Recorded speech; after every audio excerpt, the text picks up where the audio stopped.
If you are an enthusiast of scale models like me, and also interested in military vehicles, getting convincing results is not always easy. Then you might have wondered how to weather your tank trucks, or maybe your DR Kugelwagen wheels, to look like parts of a real vehicle. In this video I will show you my way of weathering tank wheels and trucks, and how I represent mud and dirt effects in this type of pieces. Hi everyone, this is Notjustpanzer and welcome to my hobby channel. Let's go for it!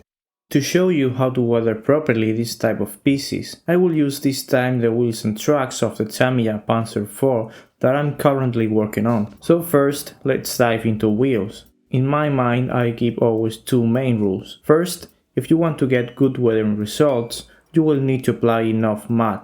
But this doesn't mean you have to cover the whole piece. And second, if your model has a lot of wheels, variety is your best friend. You will need to work each wheel in a slightly different way if you don't want to create the same result replicated 16 times, or at least the same number of wheels your model has. Well, the materials I use are basically pigment powders and earth oil colors. When I work and paint this type of pieces, I like to hold them separately for being able to handle them safely and preventing me of damaging the finished parts. So first step is just about pigments, and I apply them directly from the pot just using an old brush, or you can apply pigments by speckling them. Each way creates a different texture, so the more variety the better. Also, although I'm looking for a light dust effect, it is recommendable to add some darker mud tones in a few wheels. For fixing the pigments, I use a two-step strategy.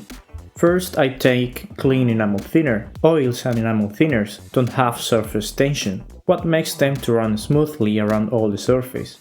And at the same time, it will hold tight all the pigment powder. Alright, this first attempt fixes the pigment temporarily, but you could remove the effect with your finger if you want. So for fixing forever, I will use oil colors.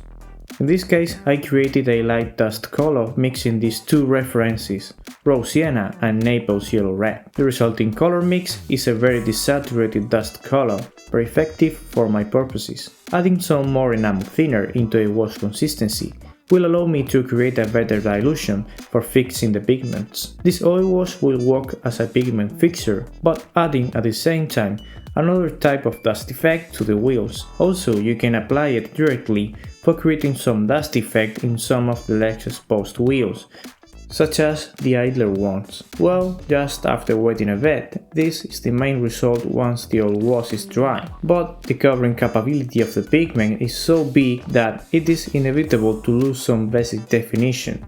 So for that, I take a dark matte oil color, and this sepia tone will work this time.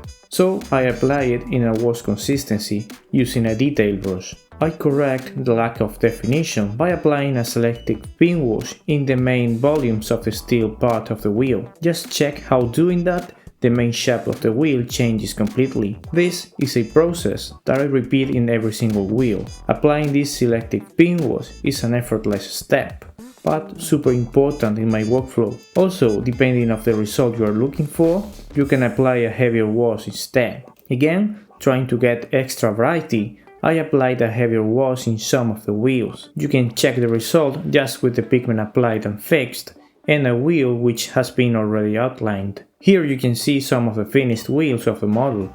If you pay attention, you will not see two identical pieces at all. Finally, in some vehicles, it is relatively easy to find some wheels made entirely of steel. In these cases, you should represent the other side polished showing the steel. In the drive sprocket, I took out a metallic acrylic paint, Blood Belcher from Citadel Paints. This color is great for this type of effects.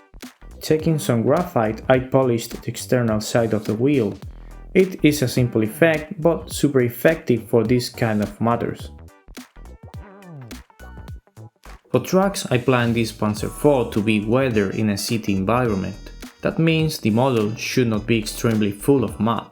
My first intention here was to use iraqi sand from model color, but sadly I found the paint bottle was completely dry.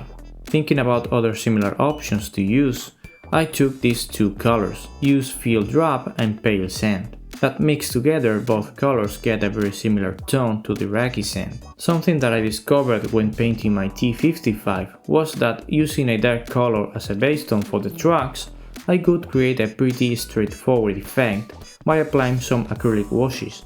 Using a flat brush and diluting the paint in a 50% ratio with tap water, I started covering the track pieces. Using a big size brush for such a big paint job really saved me some valuable time, and once all the tracks are washed, the result is very realistic.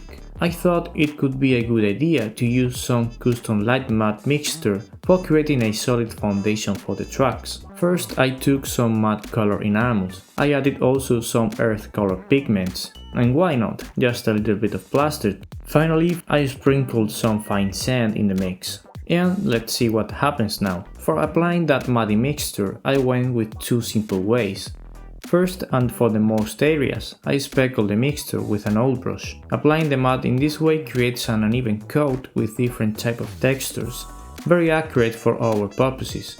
And later, when the mud was half dried, I used the old brush drizzles for creating some different texture here and there. Also, brush became very useful for covering the less exposed areas.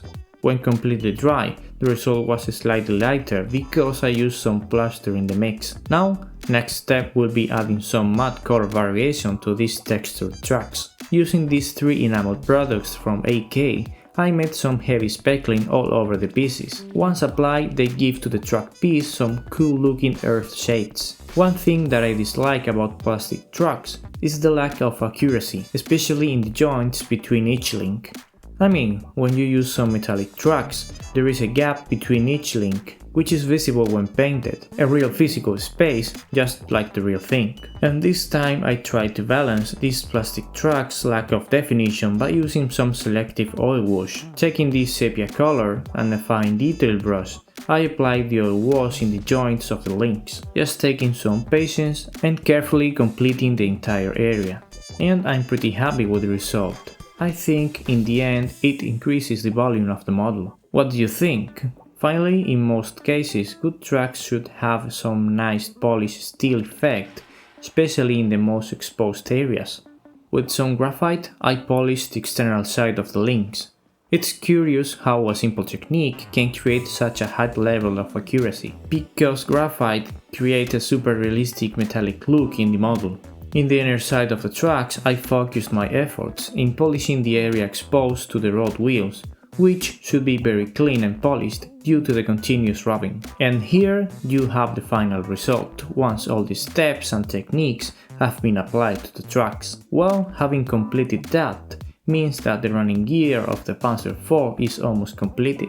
I'm really happy with the weathering result. People who know me can tell that I always focus a big part of my efforts in detailing the running gear and lower areas of the whole of my models. Also, some models can present the running gear hidden maybe behind a big fender, for example.